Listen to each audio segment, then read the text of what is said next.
Saudara yang saya kasih di dalam Tuhan Yesus Kristus, kita berjumpa lagi di dalam renungan firman Tuhan setiap hari. Dan pada hari ini saya mengajak saudara untuk membaca sebagian dari kitab Ulangan ya, dari Perjanjian Lama, Ulangan pasal 23 ayat 5 dan ayat yang ke-6. Sebelum kita membaca, mari kita terlebih dahulu berdoa. Ya Bapa, jikalau sesaat lagi kami akan membaca firman-Mu, kami memohon pertolongan dan pimpinan dari Tuhan sendiri, supaya kami dapat mengerti, dapat melakukan apa yang Tuhan kehendaki itu dalam kehidupan kami. Dalam Kristus kami berdoa. Amin. Saya akan membacakan Ulangan pasal yang ke-23, ayat 5 dan ayat yang ke-6, berbunyi demikian. 40 tahun lamanya aku memimpin kamu berjalan melalui padang gurun. Pakaianmu tidak menjadi rusak di tubuhmu, dan kasutmu tidak menjadi rusak di kakimu. Roti tidak kamu makan, anggur atau minuman yang memabukkan tidak kamu minum, supaya kamu tahu bahwa akulah Tuhan Allahmu. Demikianlah firman Tuhan. Nah, saudara-saudara yang terkasih di dalam Tuhan Yesus Kristus, apa yang kita baca tadi adalah merupakan cuplikan atau bagian kecil dari pidato panjang dari Musa. Pidato perpisahan Musa dengan bangsa Israel yang telah dipimpinnya selama 40 tahun.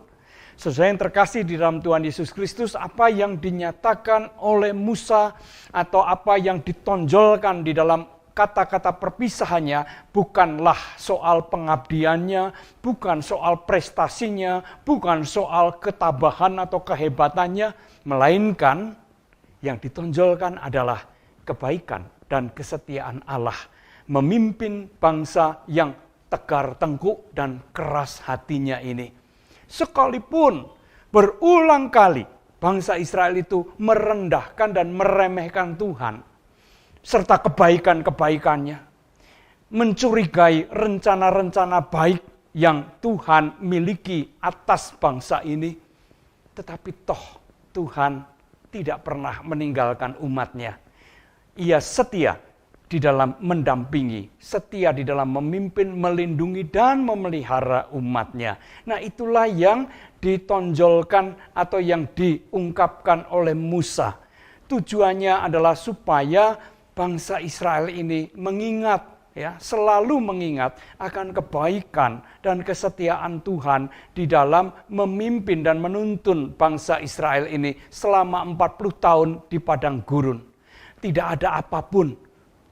Mereka sesungguhnya hanya bergantung pada kebaikan Allah, namun kebaikan-kebaikan itu seringkali tidak dihargai, seringkali diabaikan oleh Israel. Apa yang dinyatakan oleh Musa menarik karena ia tidak menonjolkan hal-hal besar, melainkan hal-hal kecil sederhana tetapi sangat penting dalam kehidupan sehari-hari bangsa Israel di padang gurun.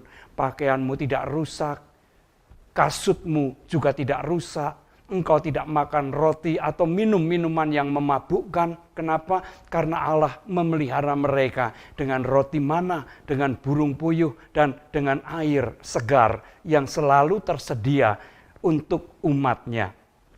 Saudara yang terkasih dalam Tuhan Yesus Kristus, apa yang digarisbawahi oleh Musa tidak lain bertujuan untuk kebaikan bangsa itu sendiri. Jikalau sebentar lagi Musa tidak lagi memimpin mereka, kiranya umat Israel tetap memandang kepada Allah, setia kepada Allah, dan sekali-kali tidak membalikkan kehidupannya, membelakangi Allah. Saudara yang terkasih di dalam Tuhan Yesus Kristus, tidak terasa sudah 2 tahun kita menjalani kehidupan di tengah-tengah situasi pandemi. Kalau dihitung dari Maret tahun 2020, sudah 2 tahun lebih. Sangat pendek dibandingkan dengan 40 tahun perjalanan Israel di padang gurun, bukan? Ya, tetapi kita merasakan betapa kehidupan di tengah-tengah pandemi ini sungguh sangat berat. Sebagian dari kita mengalami berbagai hal yang berat, seperti kehilangan pekerjaan, ekonomi yang berantakan, bahkan juga kehilangan orang-orang yang terkasih. Tentu peristiwa-peristiwa itu atau pengalaman-pengalaman seperti itu tidak dapat diremehkan.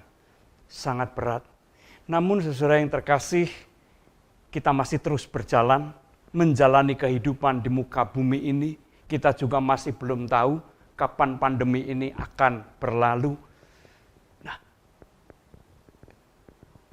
kepada hal-hal apakah kita mau memusatkan perhatian kita?